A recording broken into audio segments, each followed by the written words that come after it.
websites from another search engine called Alexa. And every time I do this list or show this slide and I recompile it, there are changes because some sites go up, others go down in popularity.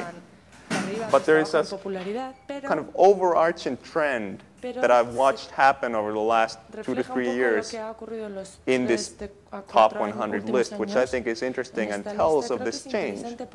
And it's that if we go and we mark in blue all the websites on that list, which have been built from the ground up from their core around the idea that it is the users rather than the editors who create the content on that website, and mark those in blue, then every time I redo this list, there's more blue on that list. And it's interesting because there are also websites that are very well-known brands, for instance, the New York Times, which for a long time was up pretty high on this list, and that has kept dropping down to the point where it's no longer in the top 100. So my talk has 3 parts. First, I'm going to present a case for trying to understand this shift in the web. And the way I talk about it is through the idea of social objects, and I'll explain what those are. Then second, for those of us who are sort of more entrepreneurially inclined, I wanted to share with you my sort of 5 principles for building sort of successful services around this idea of social objects. And then, if we have time, I'll spend a little bit of time talking about what I'm doing currently, which is sort of my take on where this whole space is going, my take on the future.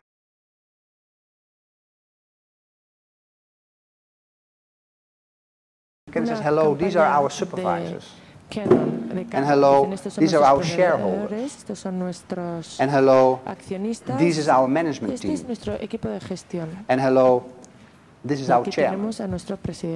And we all understand the feeling. We all understand, okay, this is a big company making big things, wanting to earn money, no doubt about that. But this is how they stand in the world. They want to give us social responsibility as well. This is a picture about social responsibility. We all want to feel connected. 1 week, about 9 months.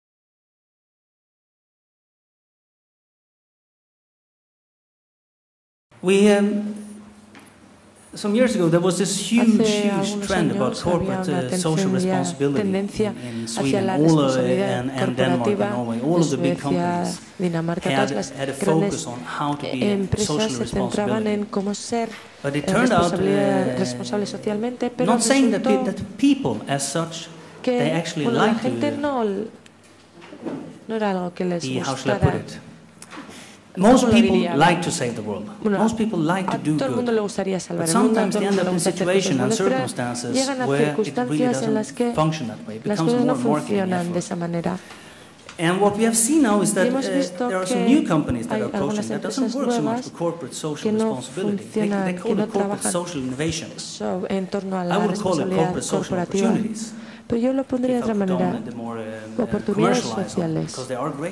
Son como generar oportunidades sociales.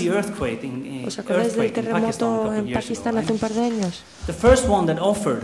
El primero que ofreció ayudar fue DHL. Y ellos dijeron, no ofrecemos dinero, pero sí que vamos a ocuparnos de la logística. Y lo que necesitaban las organizaciones humanitarias era logística. ¿Y quién es mejor que en logística que DHL? You can also see for Hewlett and Packard, they normally had allowed all the people that work for Hewlett and Packard do a lot of social work, bake cookies for children, or whatever they do. Hewlett Packard hace cosas sociales buenas. This is really not paying off. Pero eso no resultaba.